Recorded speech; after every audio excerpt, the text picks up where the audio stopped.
Ragazzi, non avete idea di cosa mi è successo. Eravamo io e Ino in macchina e seguivamo Rocco. Ma di fumi. No, grazie. Avete visto Selene? Sì, deve essere di là con Tommaso. E poi cosa è successo? Poi praticamente ho perso il controllo. Eva, vieni di qua per favore.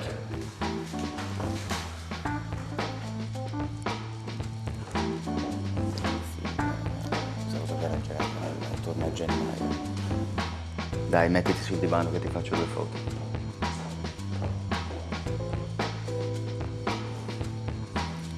Tu comunque rimani a disposizione per gennaio.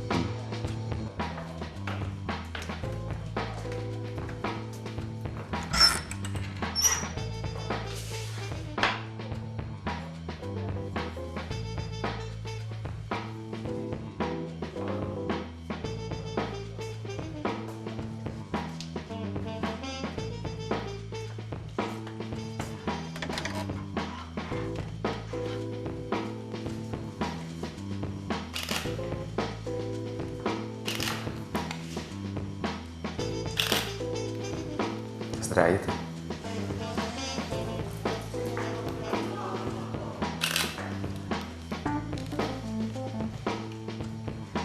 Così. Wendy, dai, vieni qui.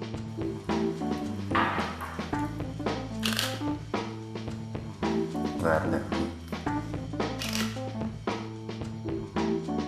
Dai, mettiti sul divano con lei.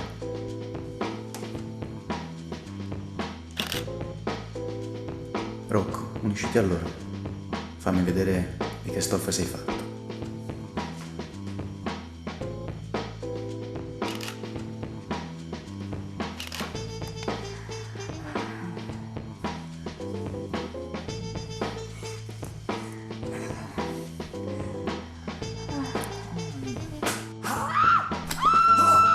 Che cazzo? Joe!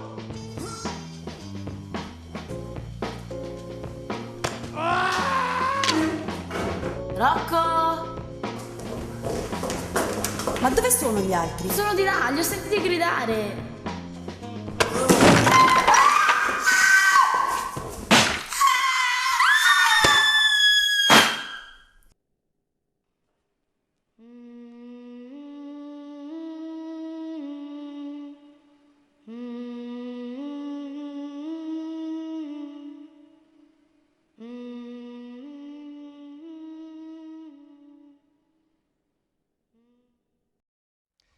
Possiamo quindi dire che esiste una sorta di parallelismo tra il percorso che compie il personaggio del romanzo e quello che compie lo scrittore nel dare alla luce la sua opera.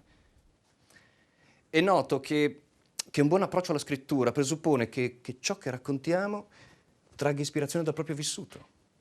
È un'esperienza puramente soggettiva che trasforma, traduce dati reali in un'opera di fantasia. Potrebbe essere paragonato al viaggio di un esploratore, che termina con la scoperta, con la determinazione di una verità, ricordando che la verità è solo una delle possibili storie plausibili, non sempre la più interessante. Bene, direi che per oggi possiamo terminare qui. Come vi ho detto, starò via un paio di settimane, quindi noi ci vediamo venerdì 21. Arrivederci.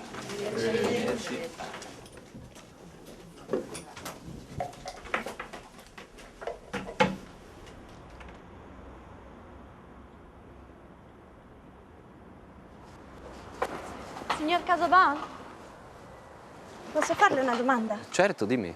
Alessandra, vero? Sì, giusto. È che sono rimasta colpita da quello che ci ha detto in aula. È vero che per scrivere i suoi libri va a vivere nei luoghi dove sono successi i delitti, quelli veri? Beh, sì. Tu conosci il mito d'Orfeo? Orfeo. Non ricordo. Penso dovesse essere un poeta greco. Orfeo fu poeta e cantore e le sue composizioni erano talmente soavi che anche le sirene ne erano ammagliate. Fu sposa della bellissima ninfa Euridice che morì a causa del morso di un serpente. Bene, Orfeo, pur di riportare in vita la sua amata, scese agli inferi affinché gli fosse restituita. Vuol dire che per lei scrivere è come una discesa agli inferi. Diciamo che vivere in certi luoghi mi aiuta a trovare delle tracce nascoste, degli indizi dimenticati. come fosse un'indagine. A volte sì, ma ecco, io cerco di ricreare quelle atmosfere che mi diano l'ispirazione Giulio? per scrivere storie nuove. Giulio! Scusa, ma devo proprio andare. Se vuoi ne possiamo riparlare la prossima volta. Sì, grazie, arrivederci. Arrivederci.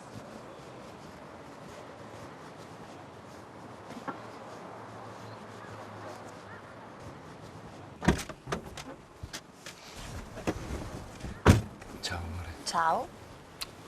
Che fai? Ti metti a fare il cascamorto con le ragazzine? Dai, Virginia, è solo un'allieva del corso. Se lo dici tu, però non mi piaceva affatto come ti guardava. Dobbiamo sbrigarci. Abbiamo il traghetto tra poco più di 3 ore. Hai preso tutto? Sì, certo. Anche quei documenti che ti ho detto? Sì, stai tranquillo, ho preso tutto.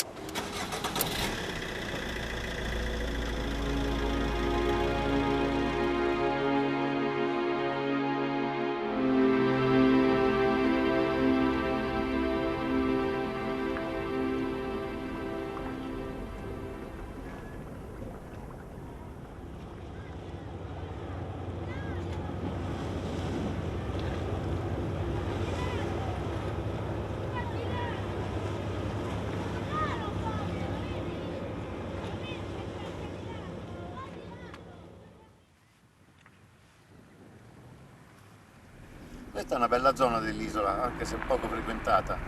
In genere i turisti preferiscono la costa ovest, però se cercate un po' di tranquillità, questo è il posto giusto. Beh, in effetti un posto tranquillo è quello che stiamo cercando. Manca ancora molto?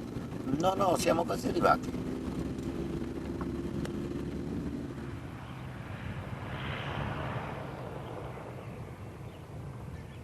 Ecco, ci siamo.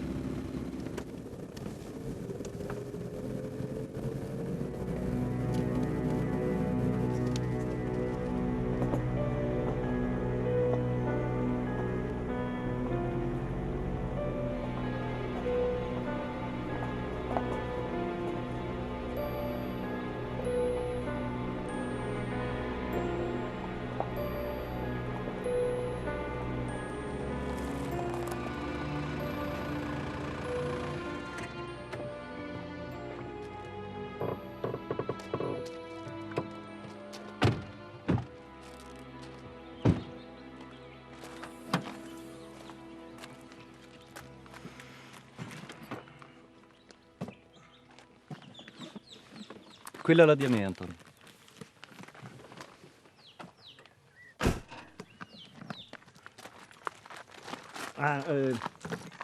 Quella è a vostra disposizione. È vecchia ma funziona benissimo. C'è anche il pieno di benzina.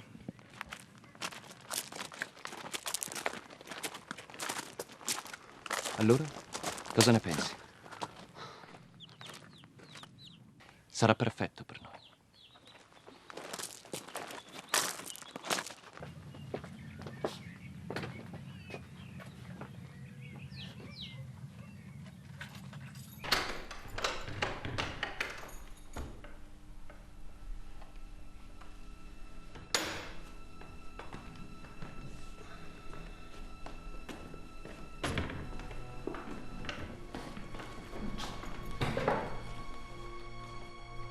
Ecco, questa è la casa.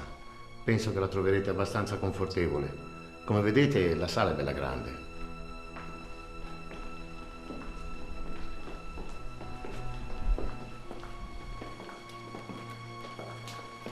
Questa è la camera da letto principale.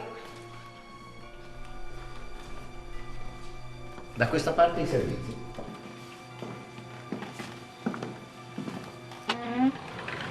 E da qui si va sul terrazzo.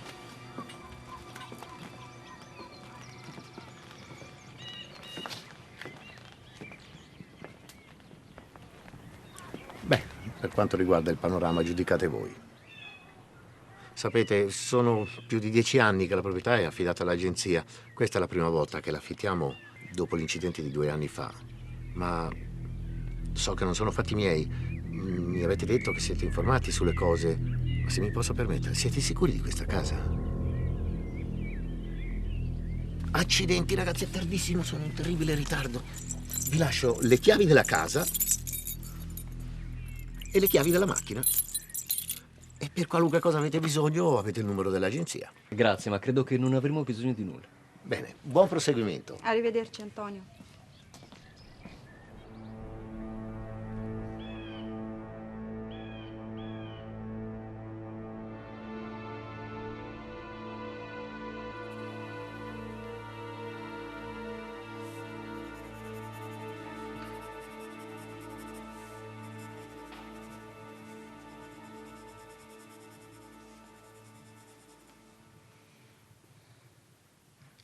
Tesoro, hai trovato qualcosa di interessante? Sì, vieni qua, amore, ti voglio far vedere qualcosa.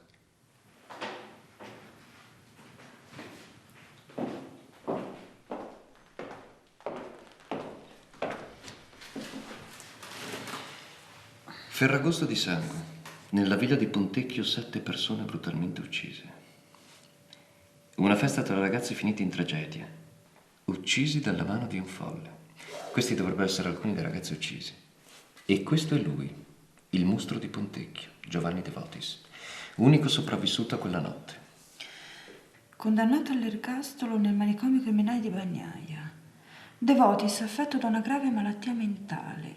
Il tragico epilogo di una discussa carriera cinematografica. Ma era un attore? No, un regista. Giovanni De Votis, alias Joe Porn, professione, regista di film a luci rosse. Un regista porno? Ma dai, non ci posso credere. Questo è forte. Il parapsicologo del paese dichiara: la verità è un'altra. In quella villa c'è una maledizione. Interessante. C'è altro? Le forze occulte possono essere molto più pericolose di qualsiasi serial killer. In quella villa è successo ben altro. Queste le dichiarazioni di Giorgio Gasparri, parapsicologo e sensitivo. Senti questa. I corpi dei giovani morti a Pontecchio orrendamente mutilati. La polizia ammette, le parti mancanti dei corpi straziati non sono state ritrovate. E pensare che tutto quanto è avvenuto tra queste mura. Non vorrei farmi credere che questa ti impressioni. Non è mica la prima volta. No, in effetti non mi impressiona affatto. Forse è questo che mi turba. A volte mi domando se non c'è un che di malato in quello che facciamo. Se smettessimo, nessuno comprerebbe più i nostri libri.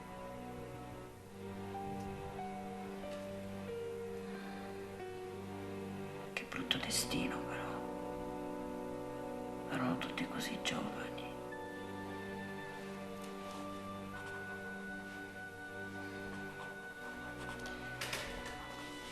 Credo che andrò a prepararmi per la notte. Sono un po' stanca. Arrivo subito.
Giulio, svegliati.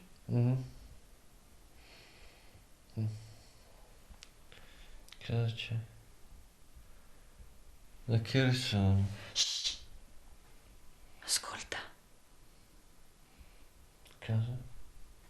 c'è qualcuno qua fuori.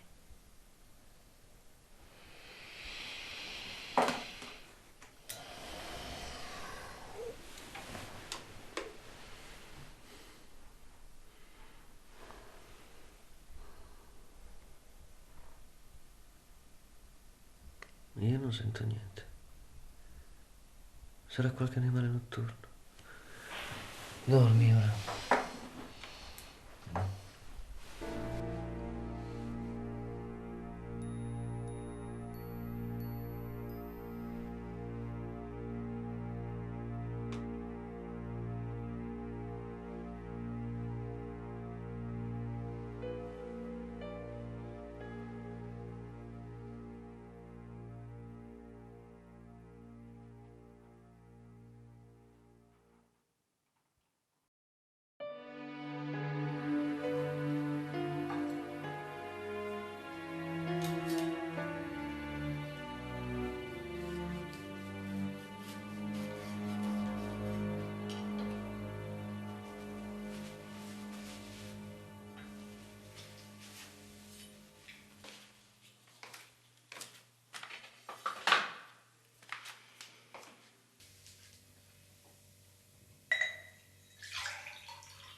Giulio! Giulio, vieni a vedere!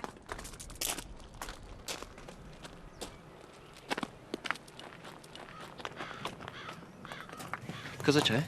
Guarda, Cos'è quella roba? non lo so, è una schifezza. Ma quello è sangue. C'è qualcosa in mezzo.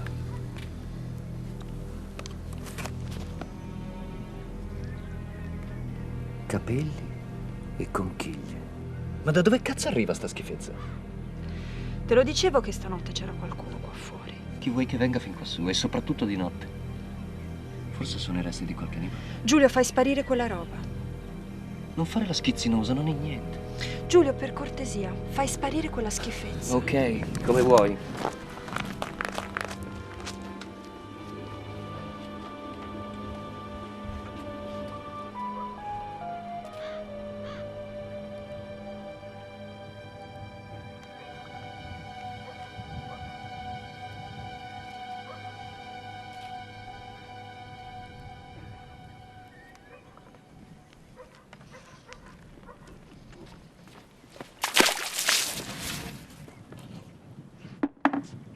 Non fare quella faccia. Abbiamo fatto sparire tutto. Senti, io scendo in paese, vorrei incontrare Gasparri. Gasparri? Ma sì, abbiamo letto di lui ieri sera. Il parapsicologo sensitivo. Proprio lui. Ho trovato il suo numero sull'elenco e penso possa offrirmi degli spunti molto interessanti. Sei sicura che non vuoi venire? Per carità, occupati tu degli squilibrati di questo posto. Preferisco fare una passeggiata nel bosco. Anch'io devo trovare la mia ispirazione. Ci vediamo a pranzo allora. Preparo qualcosa. A più tardi.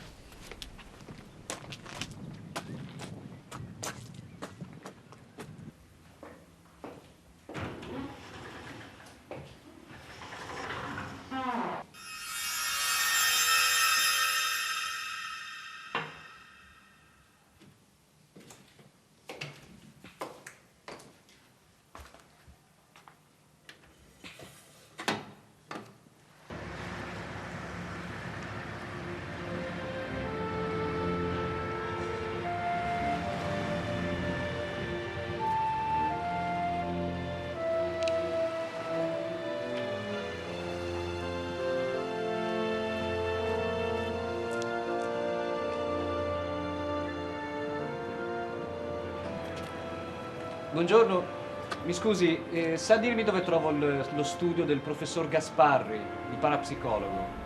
Su da quella parte, prima cassa a destra. Grazie.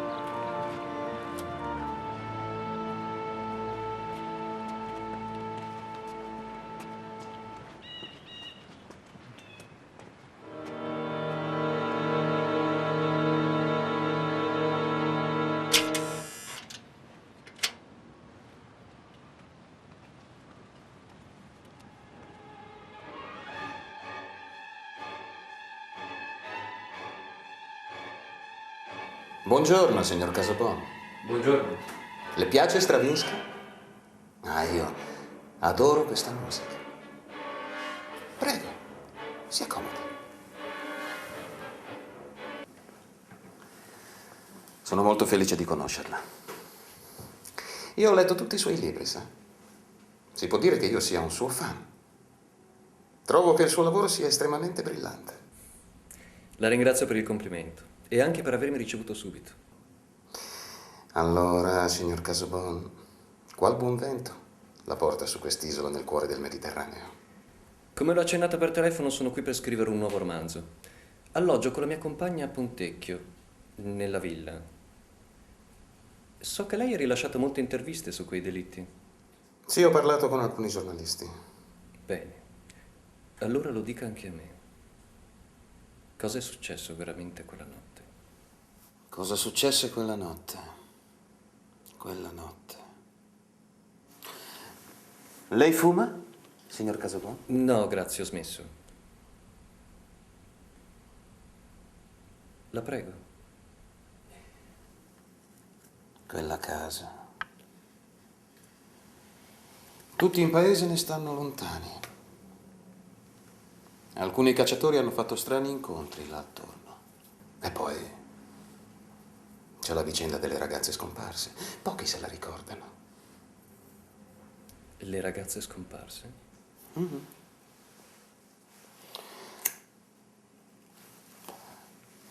Arrivarono qui sull'isola in gita scolastica. Si allontanarono durante un picnic nei boschi attorno alla villa e non tornarono mai più. Puff! Scomparse nel nulla, signor Casabon. E poi la tragedia di 2 anni fa. Non gliel'ho detto, quello è solo l'ultimo, e forse il più tragico degli avvenimenti accaduti a Villa Pontecchio. Ma la mente della gente semplice che vive qui non ha rimosso le storie sulla villa. Storie vecchie e misteriose. Signor Casabon, lei ha smesso di fumare per colpa di una donna? Beh, sì, anche. Credo che a Virginia il fumo dia fastidio. Bravo, Casabon. Ben fatto. Erano i primi anni del secolo. Il paese era poco più che un villaggio di pescatori.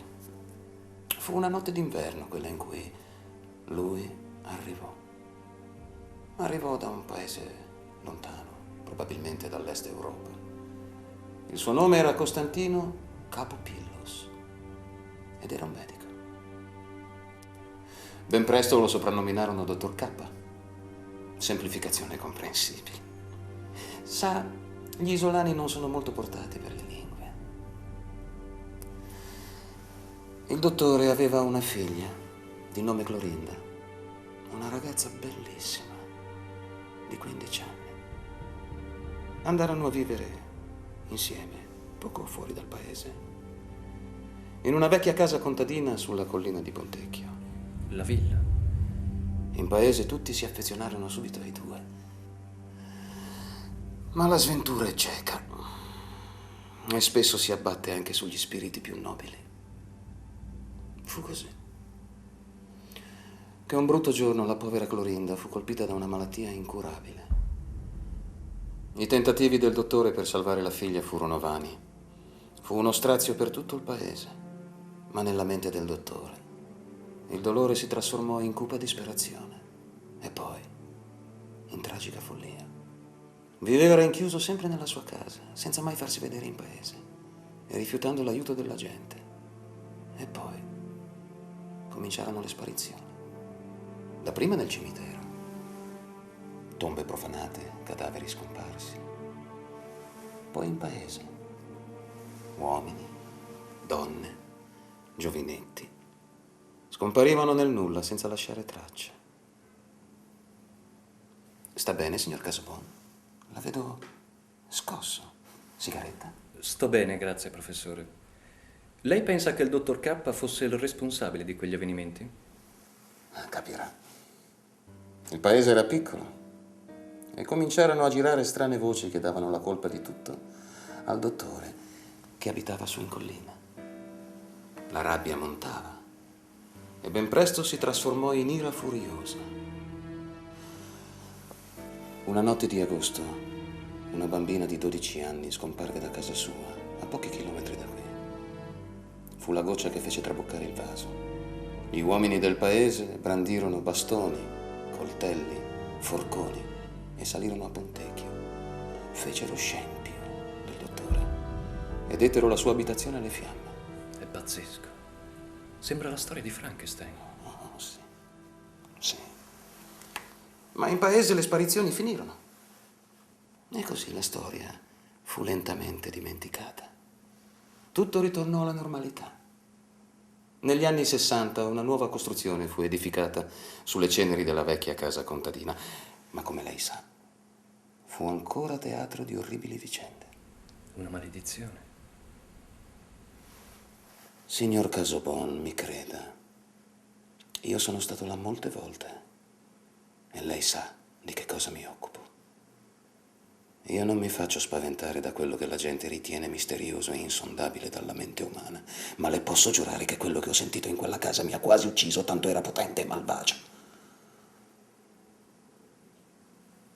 E dato che lei non accetterà mai una sigaretta di conforto, mi permetto di congedarla. D'accordo. La ringrazio per il tempo che mi ha concesso. Arrivederci, signor Casobon. Arrivederci. E mi raccomando, faccia molta attenzione. Non sottovaluti Villa Pontecchio.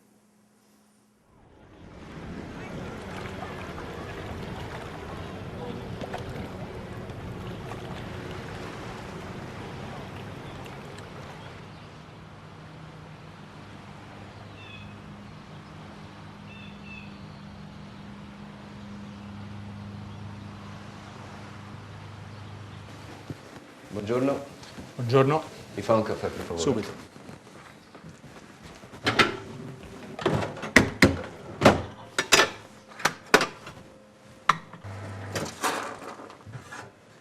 Ecco a lei. Grazie. Prego.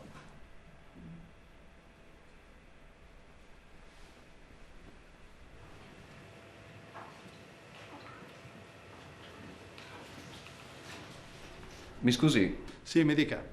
cos'è questa foto? È una foto dei primi del Novecento, quando hanno pescato uno squalo sull'isola. E l'uomo con la giacca chi è? Non lo so, è una foto così vecchia. Ah, sa chi è? Glielo dico io chi è. Era un uomo malvagio che ha fatto del male a tanta gente dell'isola. E lei lo conosceva? Per mia fortuna no, mi ha raccontato mio padre. E chi era? Era un dottore, all'inizio sembrava una brava persona, poi gli morì la figlia e diventò pericoloso. È meglio non nominarlo, porta male. Comunque, arrivederci. Salve. Arrivederci.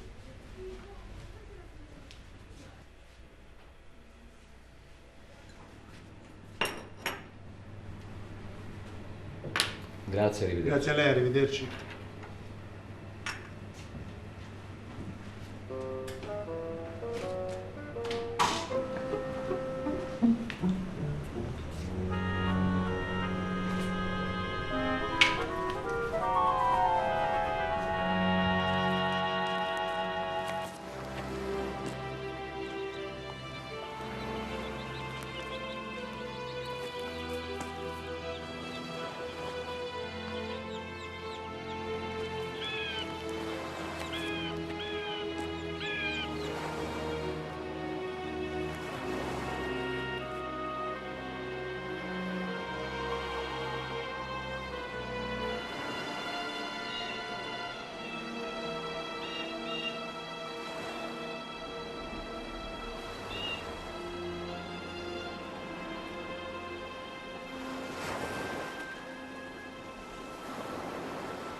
Cosa stai facendo? Hanno rovinato la mia scultura di sabbia. Chi è stato? Dove sono i tuoi genitori? Sono stati gli uomini che vengono nella mia stanza. Loro ce l'hanno con me. Il mio papà dice che devo riposare, ma gli uomini cattivi non mi fanno dormire. Ma di che uomini parli? Non c'è nessuno qui intorno. Dov'è il tuo papà? È a casa. Di là. Lui però non esce mai. Nella casa del dottore lente passano le ore. Una bambola stecchita ride e guarda divertita. Senti, se vuoi posso aiutarti io a ricostruire il tuo castello. Come ti chiami? Io mi chiamo Virginia. Vuoi essere mia amica Virginia? Ma tu sei ferita. Oh sì, mi fa ancora male, sai? Nella casa del dottore lente passano le ore. Una bambola stecchita ride e guarda divertita. Tutto l'ombre dalla stanza, il mattino la s'avanza, la bambina meraviglia, tutta quanta le assomiglia.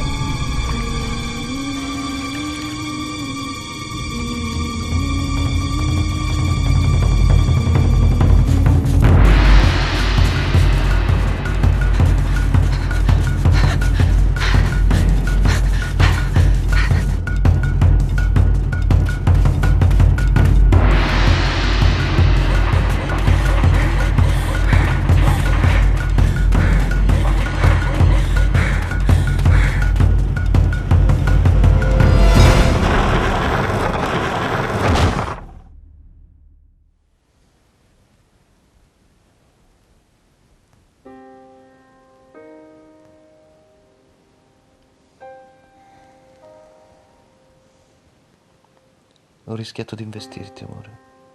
Mi sei sbucata davanti all'improvviso. Fortunatamente non è successo niente di grave. Solo qualche graffio e un grande spavento. Giulio, ero sulla spiaggia e c'era una bambina. E non ci pensare, sei scossa per l'incidente.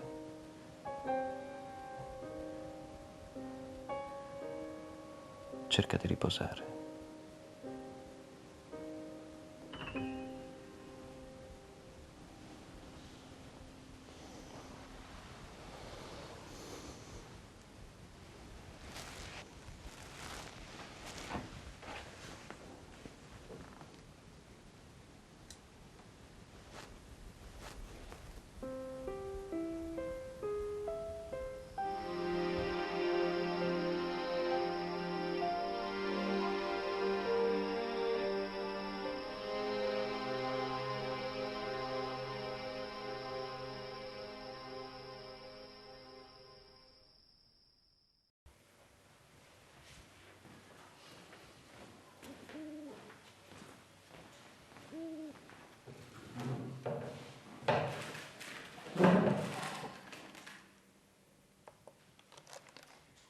Vediamo di conoscerci meglio, dottor Capopillus.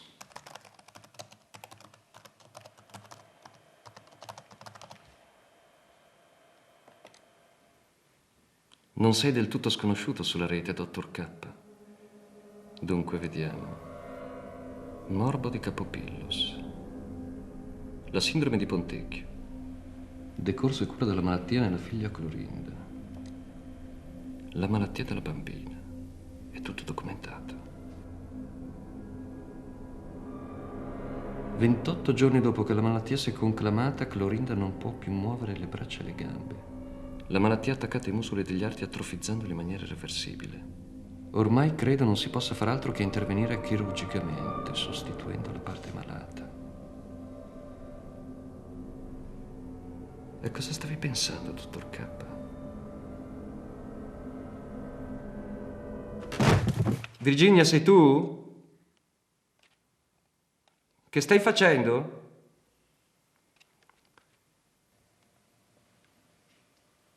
Sto aspettando di avere l'organo in questione da certi miei collaboratori. La difficoltà insita nella tecnica della quale vi ho parlato è rappresentata dalla necessaria vitalità dell'organo da trapianto. I soggetti utilizzati in passato non sono idonei in quanto deceduti da troppe ore. I nuovi donatori stanno invece dando risultati eccellenti, sebbene l'intervento possa sollevare dubbi sull'etica di tale genere di trapianti. Vecchio pazzo.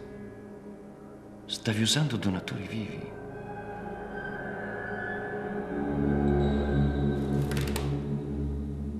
Amore, cosa fai alzata?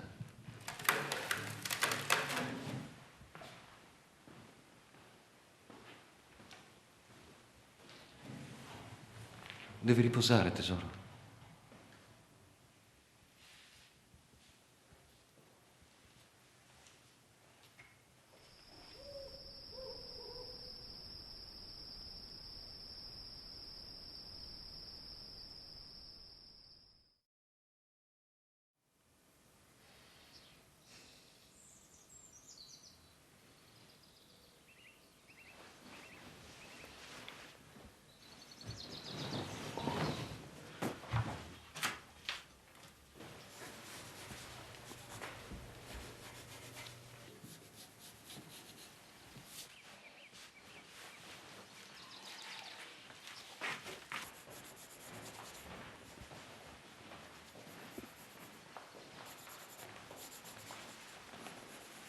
Buongiorno.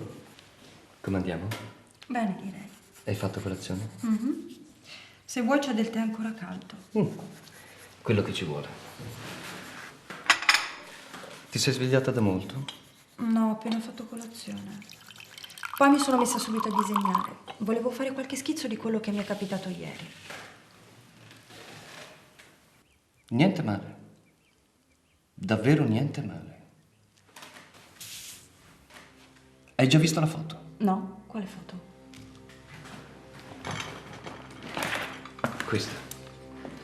È stata scattata nel 1907. Guarda l'uomo con la giacca. Chi è? Costantin Capopillos, un chirurgo emigrato dall'est europeo all'inizio del secolo. Guarda la ragazzina di fianco a lui. È la figlia di 15 anni, Clorinda. Ma questa è la bambina della spiaggia. Ha lo stesso vestito. E quella bambola è identica. Le somiglia forse, ma non può essere lei. Sono passati 100 anni. No, te lo giuro, è lei. Le ho parlato. Beh, era girata di schiena. Non l'ho vista bene in faccia. La bambina sanguinava. Io non sapevo che cosa fare. Ho avuto paura. Clorinda è morta molti anni fa a causa di una malattia devastante. Il padre non riuscì a salvarla. Aveva quel vestito bianco. Era così inquietante. Cantava una strana filastrocca. Virginia, la ragazzina della foto non è sopravvissuta alla malattia. È morta nel 1908. Ho capito. Lo so che è assurdo, ma non posso essermi sognata tutto. Non vedi? Tu non mi credi. Come faccio a crederti? A meno che quella ragazzina non sia un fantasma.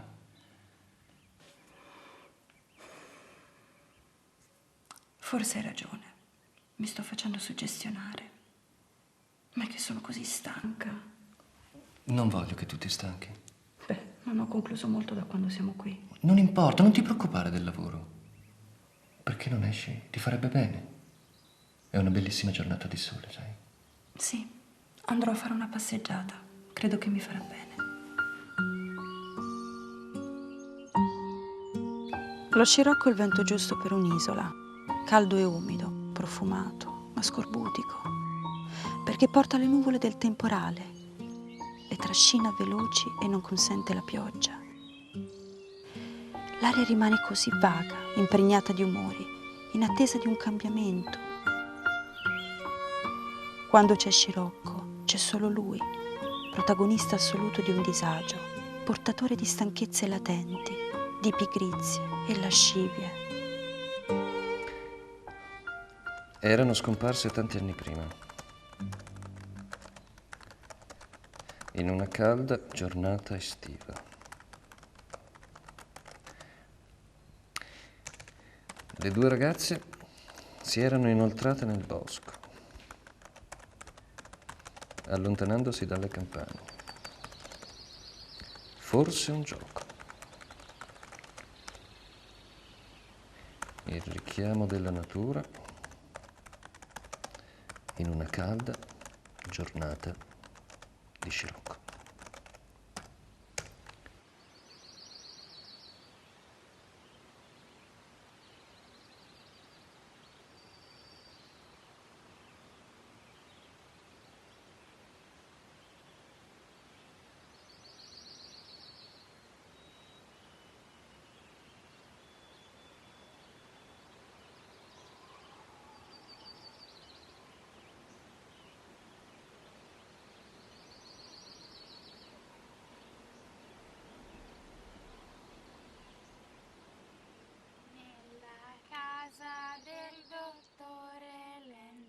Passano le ore, una bambola stecchita e ride, guarda divertita.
Quelli erano stati gli ultimi giochi di quelle piccole, innocenti creature. Giulio, Ciao! ho fatto uno strano incontro nel bosco. C'erano due ragazzine. Giocavano, si rincorrevano. E poi ad un certo punto sono come scomparse nel nulla. Che c'è? Niente, solo che... Solo che? Che cosa vuoi dire? No, nulla, è tutto a posto. Non ti preoccupare delle ragazzine, saranno di qualche paese qui vicino. Già, mi sembri strano. Come sta andando il tuo romanzo? Bene, ho trovato degli spunti molto interessanti. Volevo chiederti una cosa. Che ne pensi di Joe Porn? L'unico sopravvissuto alla strage. O forse sarebbe meglio dire il responsabile della strage. Già. È l'unico che sa cosa sia successo veramente quella notte. È rinchiuso nel manicomio criminale.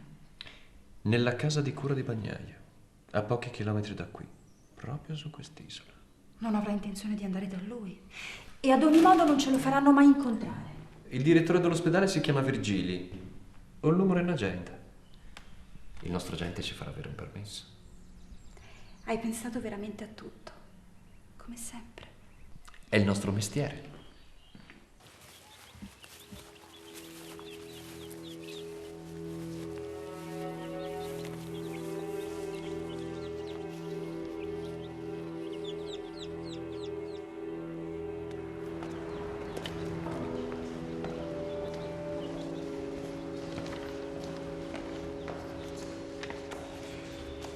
Buongiorno, sono Giulio Casabon. Ho un appuntamento col dottor Virgili. Ah, buongiorno, sono Mara Sappini, la psicologa di questo ospedale. Piacere.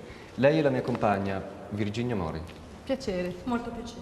Il direttore vi sta aspettando nel suo studio. Vi faccio strada. Grazie.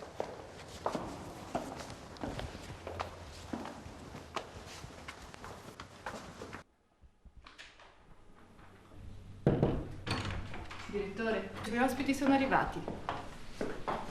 Benvenuti, sono Edmondo Virgili. Accomodatevi pure. Buongiorno. Buongiorno. Immagino che non riceviate molte visite qui. In effetti sono un po' sorpreso. Non mi sarei mai aspettato di vedere qui uno scrittore famoso. Beh, la mia non è una visita disinteressata. Sono venuto sull'isola per scrivere un nuovo romanzo. Ho fatto delle ricerche in paese... E adesso siete qui per Giovanni De Votis. Esattamente. Il mostro di Pontecchio. Dottore, vorremmo vederlo. Sì, lo so, me l'ha già detto al telefono. Vi ho ricevuto disposizioni che vi autorizzano alla visita. Ma non credo che ne ricaverete nulla. Venite, lo vedrete coi vostri occhi. De Votis è stato rinchiuso tra queste mura dopo che gli fu riconosciuta l'infermità mentale. E da quando è qui non ho mai parlato con nessuno. Quindi è dalla sera dell'incidente che non parla. Purtroppo no. Quella sera venne ritrovato gravemente ferito. Anche lui era ferito. Aveva perso molto sangue. Sembrava morto. Quello che i giornali non dissero è che il suo corpo presentava delle ferite impressionanti, che difficilmente avrebbe potuto procurarsi da solo. Aspettate un attimo. Ma allora anche De Votis è una vittima. E questo non fu sufficiente per scagionarlo? Signor Casobon, De Votis era un noto regista porno. Fu facile per quella piccola comunità pronunciare quella sentenza. Porno, il poco di buono, il depravato. Il responsabile dei delitti non poteva essere che lui. Ma non ci fu regolare processo. I giornali avevano scritto la sentenza prima ancora dei giudici. Non che sarebbe cambiato nulla, viste le sue condizioni mentali. Il suo destino sarebbe stato comunque questo istituto di Bagnaia. Venite adesso.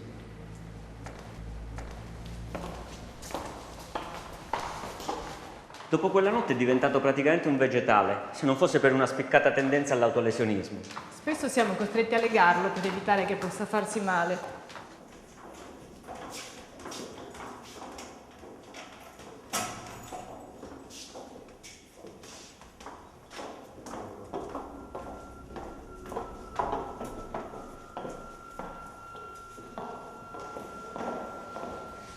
Andiamo da De Votis. Mi raccomando, non portate con voi oggetti pericolosi. De Votis non ha mai dato segni di aggressività. È solo una misura per la sua incolumità. Possiamo andare.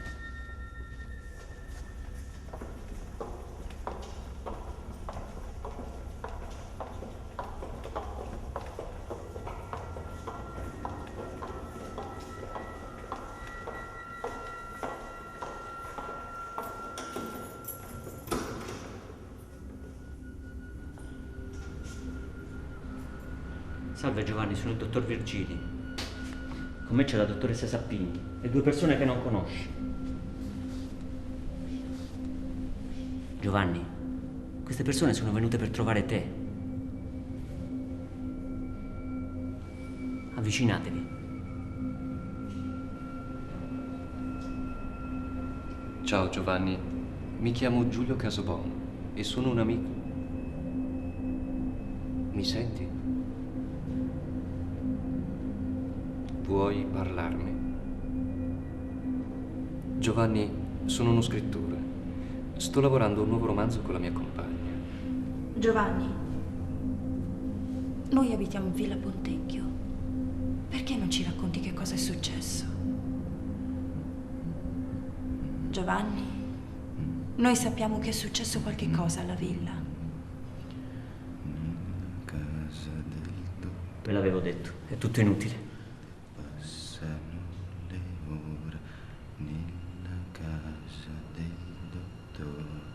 Lente passano le ore nella casa del dottore.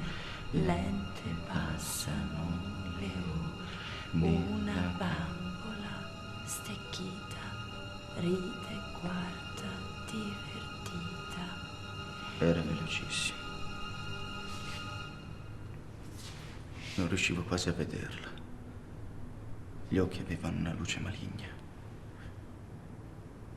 E poi il sangue. C'era sangue dappertutto. E quei denti. Quei denti. Cosa vuoi da me? Cosa sei venuta da me a fare? Vattene via, maledetta.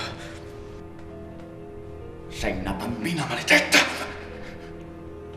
Va via. Lasciami stare. Va via! Va via! Cristo, un sedativo! Un sedativo, presto!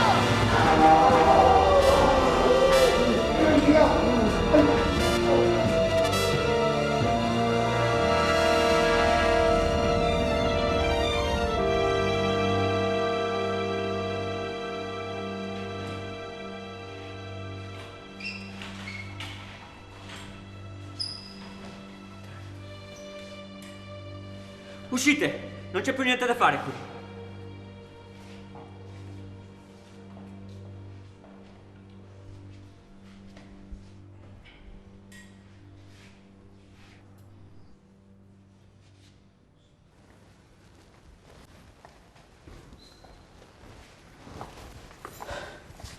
Non aveva mai reagito così. Si riferiva alla sera degli omicidi. Sicuramente. Signorina Mori, lei conosce quella canzone? È una vecchia filastrocca. Non ricordo dove l'ho sentita. Io non mi sento bene, scusate. Venga, andiamo fuori.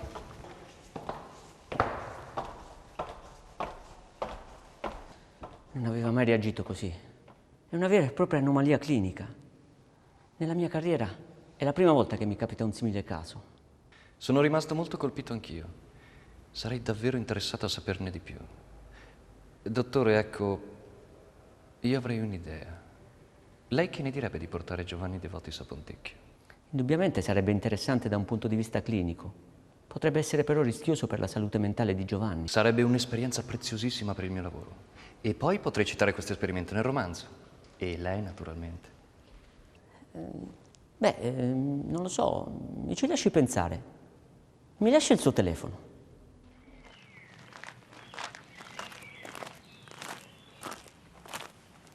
Stai bene? Adesso sì, è tutto a posto. Cos'era quella canzoncina? Davvero non ti ricordi dove l'hai sentita? E se ti dicessi che era la stessa che cantava la ragazzina ieri sulla spiaggia? Forse si tratta semplicemente di una filastrocca locale. Già. Io non capisco. Sembra che non ti importi niente di quello che mi è capitato ieri. Eppure c'è la storia del dottore, di quella ragazzina. Senti, Virginia, non ricominciare. Non è la prima volta che ci occupiamo di fatti strani. Non vorrei dirmi che credi ai fantasmi o a leggende del secolo scorso. Eppure su quella spiaggia è successo qualcosa di inquietante. Bene, ma cerca di tradurre queste emozioni in qualcosa di concreto. Portale sulla carta, nei tuoi disegni. Hai ragione. Cercherò di farlo. Ma c'è qualcosa che mi spinge ad approfondire la storia di quella ragazzina. Ok, segui le tue intuizioni, ma lascia che io segua le mie. Ma lo hai visto, De Votis? Tu credi davvero che sia responsabile della strage di Pontecchio? Io non credo proprio. Se è per questo non lo penso neppure io. Beh, almeno su qualcosa siamo d'accordo. Chissà, magari l'assassino è ancora libero. Forse è ancora sull'isola. È una tua idea o uno spunto per il tuo romanzo? Fa qualche differenza? Senti, ho chiesto a Virgili di portare De Votis a Pontecchio. Che cosa hai fatto? Giulio, ma sei sicuro? Forse stiamo esagerando. Ma non hai visto quel poveretto? Virginia potrebbe essere di enorme aiuto per il mio lavoro. Magari rivedendo quei luoghi ci dirà cos'è successo quella notte. Io credo che sia una crudeltà inutile. Non sei obbligata a essere presente. Infatti credo che non verrò.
Che cosa stai facendo?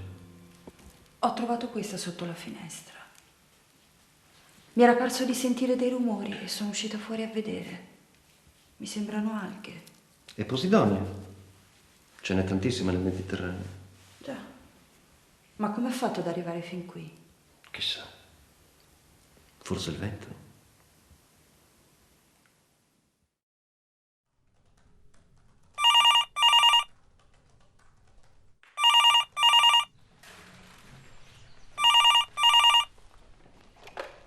Pronto?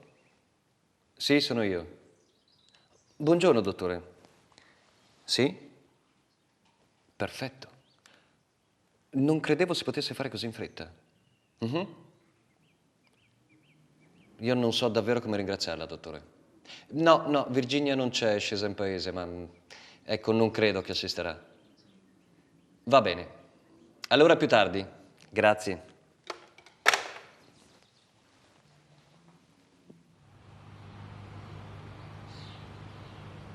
Figlia mia, se è venuta fino a qui non credo di poterla convincere a lasciar perdere, ma non le sarò di grande aiuto.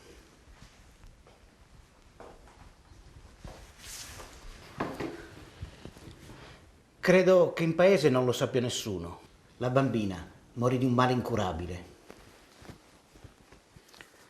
A volte la volontà del Signore è davvero difficile da comprendere. Quando la bambina morì, non venne seppellita al cimitero. Forse il padre non ebbe la forza di separarsene e volle tenerla con sé. Comunque, dopo la morte del dottore, nessuno si è più interessato neanche alla bambina. E lei, padre, non ha idea di dove il dottore possa aver sepolto sua figlia? No, mi dispiace. Però, aspetti un attimo, venga con me.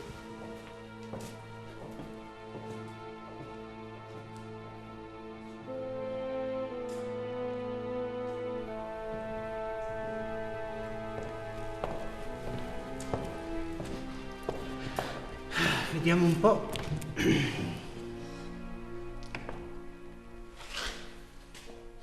Eccolo. Questo è il registro dei riti officiati in quel periodo. Se c'è qualcosa non può che essere qui. Se vuole può sedersi al tavolo. Grazie. Padre, scusi. Dica, figliola. Ma lei crede negli spiriti? Cosa vuole che le dica? Io sono un prete e dovrei dirle che gli spiriti non esistono. Ma forse il problema non è se io credo o no agli spiriti, ma se lei crede a quello che ha visto. Ma io? Ma come fa lei a sapere? Figliola, sarò anche un povero prete di campagna, ma dopo tanti anni di confessioni ho imparato a leggere nel cuore delle persone. Comunque, per rispondere alla sua domanda, potrei dirle che sugli spiriti esistono delle interpretazioni straordinarie. C'è chi dice che le anime dei defunti per morte violenta vaghino tristi e sfuggenti sulla terra. I fantasmi sono dunque le anime che non trovano pace e tornano nei posti dove sono vissuti o dove sono morti. E che cosa cercano? E chi può dirlo? I fantasmi non usano il nostro stesso linguaggio. Hanno dei codici che non sempre riusciamo a decifrare. Ora la devo lasciare. Spero possa trovare qualcosa di utile per la sua ricerca. La ringrazio, lo spero anch'io.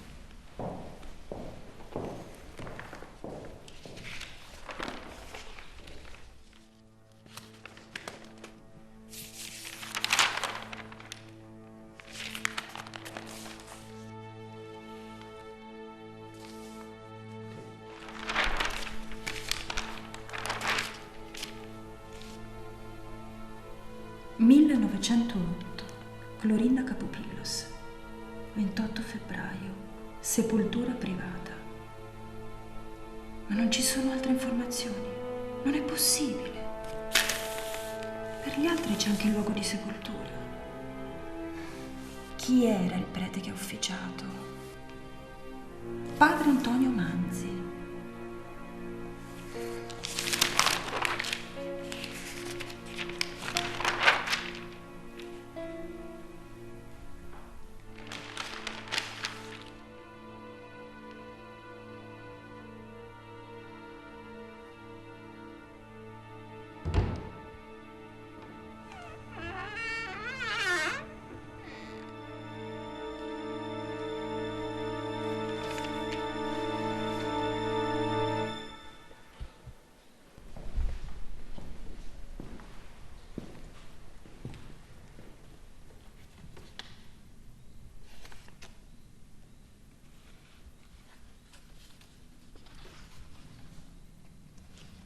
Non è possibile. Il diario di padre Manzi.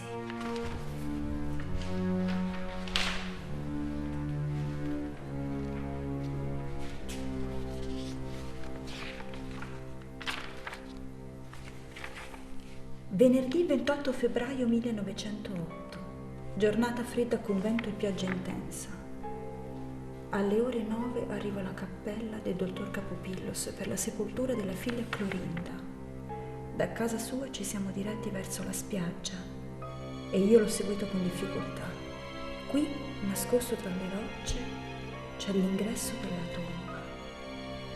Quel luogo mi ha lasciato una sensazione angosciante, come se da lì potesse scatenarsi qualcosa di terribile. Come ho fatto a non capire? La spiaggia.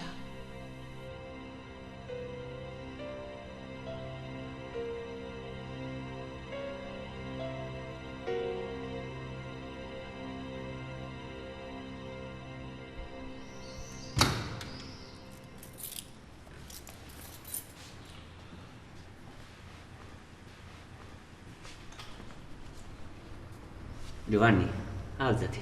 Dobbiamo andare. Non temere, per il tuo bene.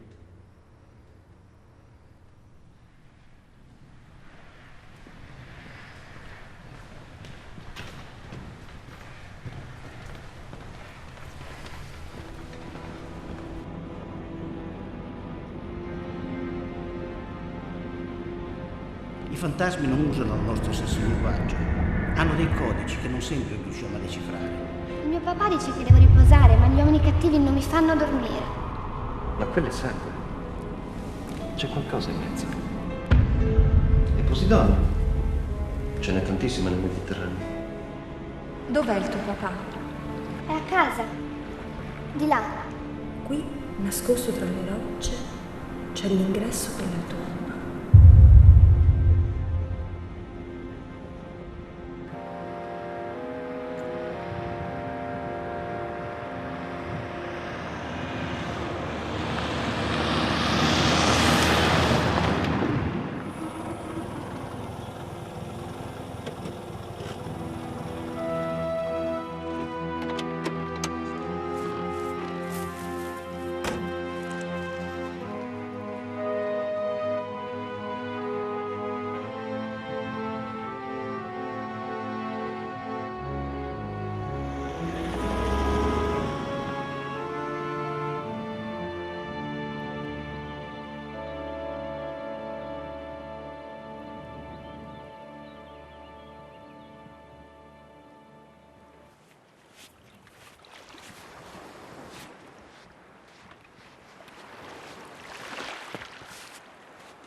Clorinda,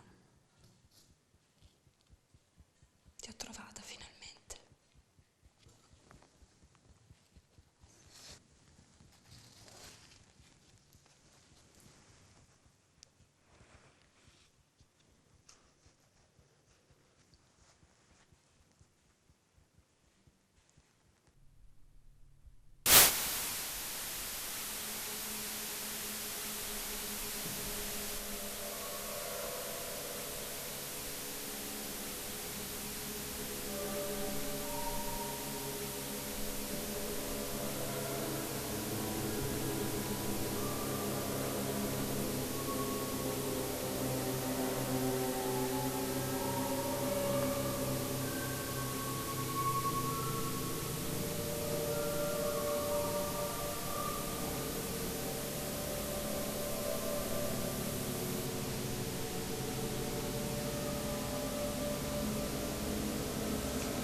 Vieni qua. Accidenti, stringhe.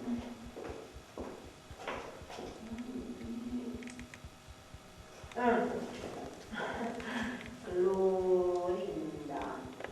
Una gomita? Tu siediti così. Sì? E guardi l'obiettivo.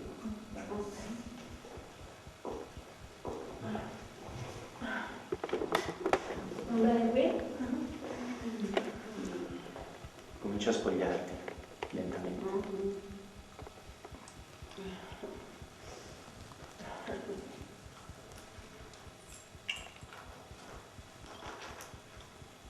Va bene così? Sì, continua.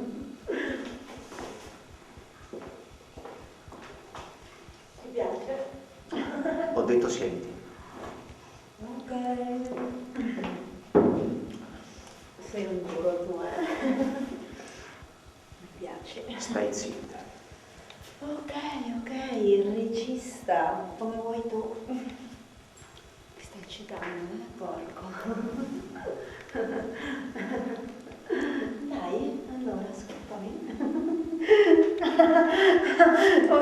O sei morto e sepolto pure tu. Che c'è?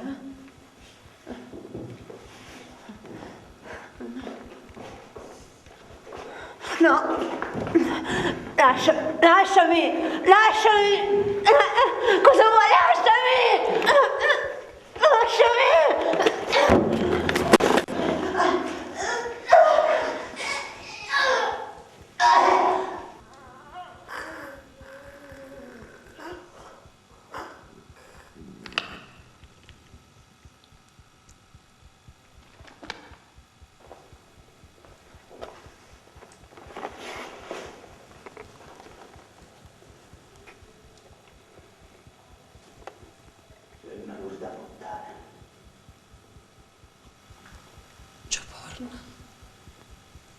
È stato lui.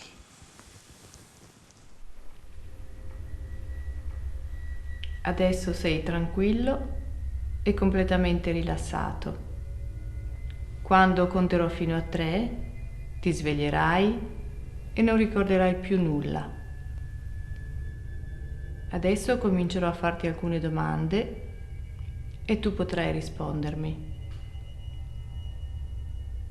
Allora, Giovanni, ricorda l'ultima volta che sei stato qui.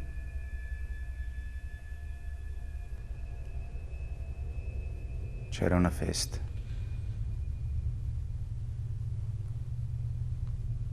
Ho invitato alcuni amici. Che cosa stavate facendo? Abbiamo mangiato fuori sulla terrazza. E poi non lo so. Avete mangiato E poi? Siamo rientrati in casa. Le ragazze hanno cominciato a spogliarsi. Hanno cominciato a scopare quelle troie e quei maiali. Mentre li fotografavo, loro si divertivano.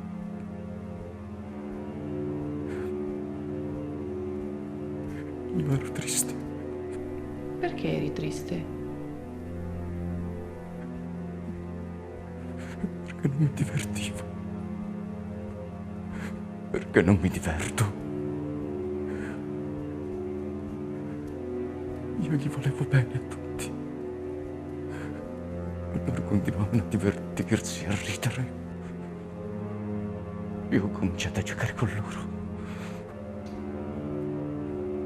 Loro non ridevano più, maledetti bastardi. Ora sì. Ora mi diverto. Ora sono io che mi diverto. Adesso sono io a giocare. Va via! Vattene! Poi è arrivata lei. Adesso basta, Vattene. è ora di finirla. Lei mi odia. Dottoressa, interrompa subito il trattamento. Come? Lasciami stare. Vattene via! 1, 2, Vattene. 3. Svegliati, Giovanni. Lei mi odia! 1, 2, Vattene, 3. Sveglia, vattene. Giovanni. Sveglia. È Vattene. finita! È finita! È finita per te, brutta troia!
Giulio!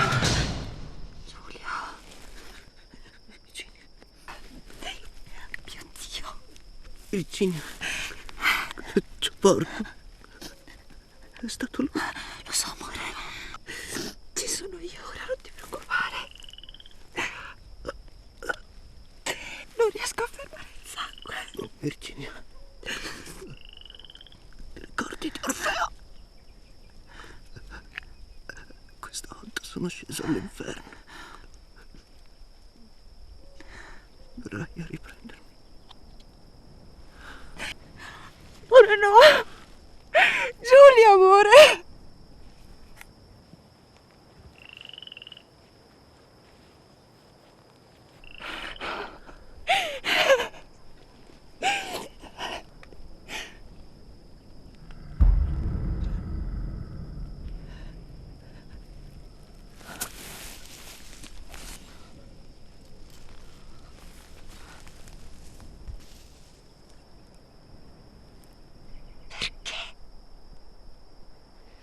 Perché l'hai fatto?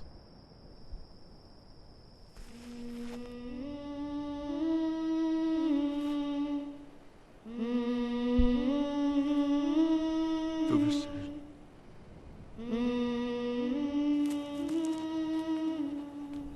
Dove sei?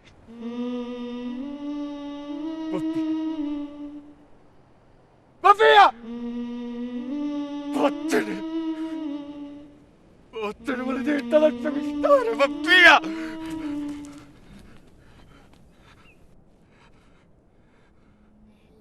casa del dottore lente passano le ore, una bambola stecchita ride, guarda, divertita.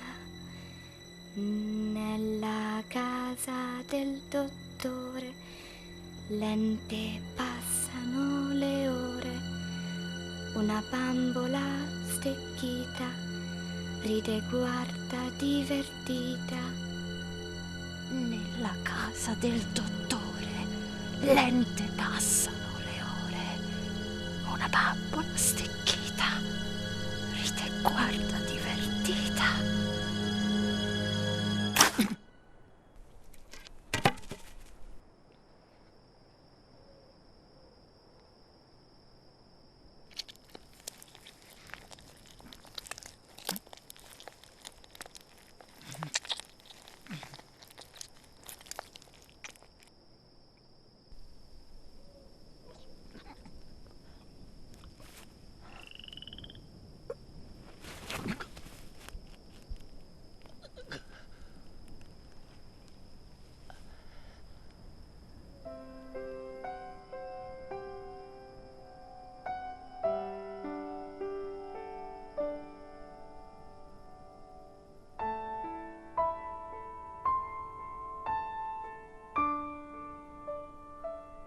Non ho mai capito quale forza mi abbia salvato dalla furia di Joe Porna.